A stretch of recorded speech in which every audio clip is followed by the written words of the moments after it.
नमस्कार दोस्तों, मैं दिव्यांशी और एक बार फिर हाजिर हूं एसबीटी न्यूज की खास खबरों के साथ। पेश है आज 17 जून 2024 सोमवार शाम 7:15 बजे राजस्थान की बड़ी खबरें।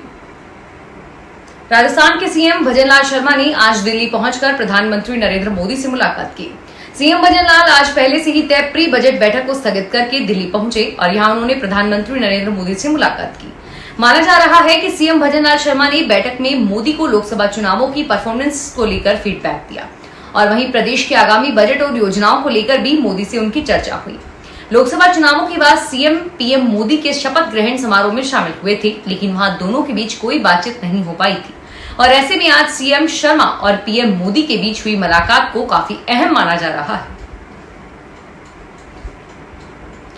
आर्थिक तंगी से जूझ रहे नगरीय निकाय अब उधारी पर विकास कार्य नहीं करा सकेंगे और सभी निकायों को किसी काम की स्वीकृति कार्यादेश जारी करने से पहले सुनिश्चित करना होगा कि तिजोरी में उसके लिए पैसे हैं या नहीं। खास बात यह है कि काम के बाद भुगतान नहीं कर पाने और कानूनी बेंच फंसाने आदि की स्थिति में सीधे जिम्मेदारी निकाय के कर्मचारी की होगी। सरकार की इसके पीछे मंशा है कि निकाय पहले आय के स्रोत तैयार करे। विभाग ने इस आदेश में निकायों को आय के स्रोत बढ़ाने के लिए नई राह सुझाई है। प्रदेश में अभी 213 निकायों में बोर्ड हैं और 90% तंगहाली में है। कांग्रेस अध्यक्ष मल्लिकार्जुन खड़गे पश्चिम बंगाल में रेल दुर्घटना पर दुख व्यक्त करते हुए कहा है कि इसके लिए मोदी सरकार का कुप्रबंधन जिम्मेदार है। श्री खड़गे ने सोमवार को यहां जारी संदेश में कहा कि दुर्घटना में पीड़ित लोगों और परिजनों को तत्काल मुआवजा दिया जाना चाहिए और उनको चिकित्सा मदद उपलब्ध कराई जानी चाहिए। नीट परीक्षा विवाद को लेकर मंगलवार को राजस्थान हाईकोर्ट में सुनवाई होगी। वैकेशन जज जस्टिस भुवन गोयल की अदालत की मामले की सुनवाई होगी। राजस्थान हाईकोर्ट की जयपुर पीठ में नीट विवाद को लेकर अब तक 6 से ज्यादा याचिकाएं दायर हो चुकी हैं। इसमें 4 याचिकाओं पर मंगलवार को हाईकोर्ट सुनवाई करेगा। इन याचिकाओं में नीट एग्जाम में हुई गड़बड़ियों के चलते पूरी परीक्षा को रद्द करने और परीक्षा की जांच सीबीआई से कराने सहित अन्य मांगे की गई है।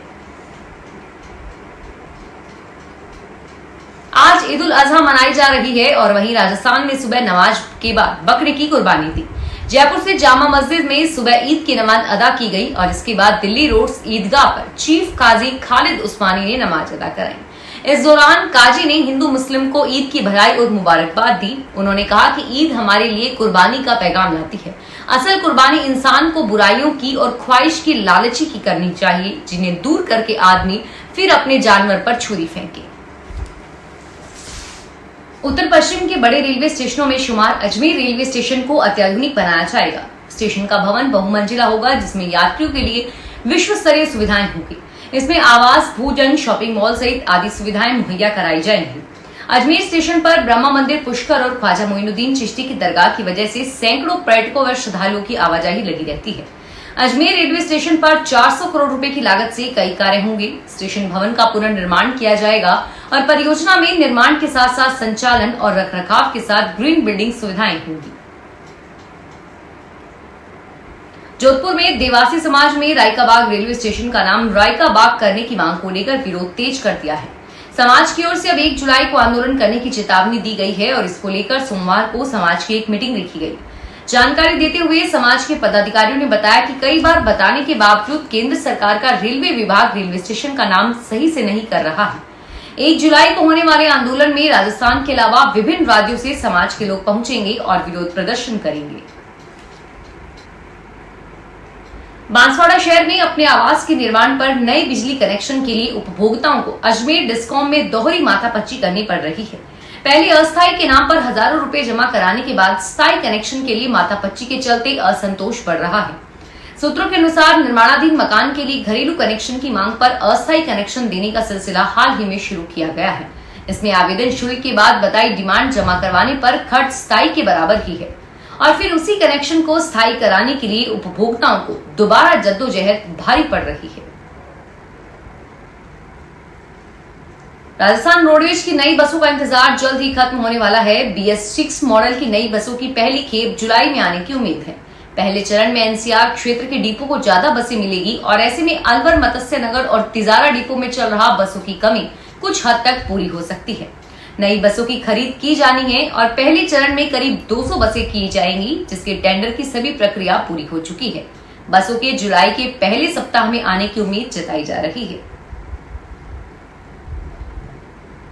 राजस्थान लाइन प्रोड्यूसर के संयोजक मुकेश माधवानी ने केंद्रीय पर्यटन व संस्कृति मंत्री गजेंद्र सिंह शेखावत से आगामी बजट में उदयपुर में फिल्म सिटी की स्थापना के लिए 100 करोड़ रुपए की राशि स्वीकृत करने की मांग की है। शेखावत को भेजे पत्र में श्री माधवानी ने कहा कि लाइन प्रोड्यूसर पिछले 15 वर्षों से उदयपुर शहर में फिल्म सिटी की स्थापना को लेकर संघर्षरत है और आगामी 15 जुलाई को आने वाले राजस्थान के बजट में हमारी मांग को सक्रिय प्रदान करे ताकि उदयपुर शहर में फिल्म सिटी की घोषणा और स्थापना हो सके। राजस्थान में अजमेर के पुष्कर रोड पर हरिभाऊ उपाध्याय नगर स्थित आर्या न्यूरो हॉस्पिटल पर सोमवार को कुछ नागरिकों ने उपचार के दौरान एक वकील की मौत होने पर हंगामा किया। जानकारी के अनुसार 13 जून को मोटरसाइकिल दुर्घटना में घायल होने के बाद एडवोकेट दिलबाग सिंह को उपचार चल रहा था। अस्पताल के डॉक्टर सूर्य प्रकाश चौधरी ने इलाज के लिए उन्हें भर्ती कर लिया और 14 जून को सीटी स्कैन किया गया। परिजनों का आरोप है कि बिना बताए ऑपरेशन कर दिया गया और अंततः मरीज की मौत हो गई। इलाज के नाम पर 2.5 लाख रुपए भी ले लिए गए। पूर्ववर्ती कांग्रेस सरकार की ओर से पिछले साल 15 अगस्त पर प्रदेश के 1 करोड़ गरीब परिवारों के लिए शुरू की गई अन्नपूर्णा पैकेट योजना बीते 6 माह से बंद है। अंतिम बार इसका वितरण 2023 में किया गया था और इसके बाद वितरण बंद हो गया और फिर लोकसभा चुनाव की आचार संहिता लग गई। झालावाड़ जिले में 10 लाख लोग इससे वंचित हैं। अन्नपूर्णा योजना सरकार की महत्वपूर्ण 10 योजनाओं में से एक थी। राजस्थान के उप मुख्यमंत्री एवं आयुर्वेद, योग व प्राकृतिक चिकित्सा डॉक्टर प्रेमचंद बैरवा ने कहा कि भारत ने योग को अंतर्राष्ट्रीय स्तर पर पहचान दिलाई है। प्रधानमंत्री मोदी के विजन से आज पूरा विश्व भारत की प्राचीन योग, आयुर्वेद और प्राकृतिक चिकित्सा पद्धति की तरफ बढ़ा है। यह अंतर्राष्ट्रीय स्तर पर विश्व गुरु के रूप में स्वीकार करने का संकेत है। उन्होंने कहा कि इस बार योग दिवस की थीम योग स्वयं व समाज के लिए रखी गई है। योग के अभ्यास से शांतिपूर्ण मन से व्यक्ति को समाज कल्याण के लिए बेहतर निर्णय लेने में मदद मिलती है। राजस्थान में 23 जून को आयोजित होने वाला राष्ट्रीय पल्स पोलियो अभियान अब 30 जून को संचालित किया जाएगा और इसके लिए चिकित्सा व स्वास्थ्य मंत्री ने स्वीकृति दे दी है। चिकित्सा विभाग ने चिकित्सकों के संगठन अखिल राजस्थान सेवारत चिकित्सक संघ अरिज्दा की मांग को स्वीकार कर इसका प्रस्ताव केंद्रीय स्वास्थ्य मंत्रालय को दिया है, जिसे स्वीकार कर लिया गया है। मिशन निदेशक SHH डॉक्टर जितेंद्र कुमार सोनी ने बताया कि प्रदेश में भीषण गर्मी और 23 जून को चिकित्सा शिक्षा में नीट प्रवेश परीक्षा होने के कारण से यह निर्णय लिया गया है। इसमें 1 करोड़ से अधिक बच्चों को पल्स पोलियो की दवा पिलाई जाएगी।